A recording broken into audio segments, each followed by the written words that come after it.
Jeffrey Rosen, thank you as always for your brilliance and for standing with us. And just one more point on that, on the idea of seditious conspiracy and what you just laid out. Do you imagine that's something that someone could be charged with? Well, it could indeed. That would be a federal decision. It would be under the Department of Justice, the new department led by Merrick Garland, who's just been nominated today, could bring those charges. They would have to decide which members of the mob to charge and how they conspired together. But it would be a federal charge, and it could indeed be brought by the U.S. government. And then, Jeff, as you watch all this, your thoughts? Your passion and the gravity of your reaction as you watch them are those that I share and all citizens share. This is not America, and we must cleave to the Constitution and the rule of law as a shining light.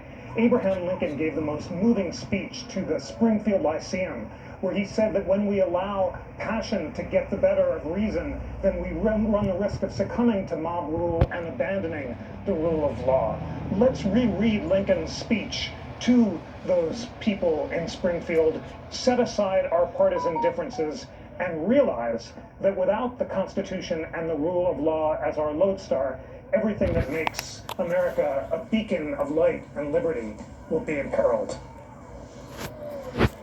Yet they had a fit with us about the buildings. Some of our leaders as they address this moment. With us, it was all about them buildings. They tearing down buildings. They tearing down buildings. But we don't care that they tearing down the White House, no, huh? This moment.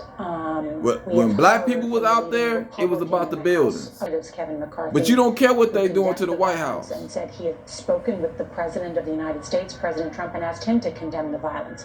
But we've not heard President Trump come before the American Every people. protest they didn't have at the Capitol was violent.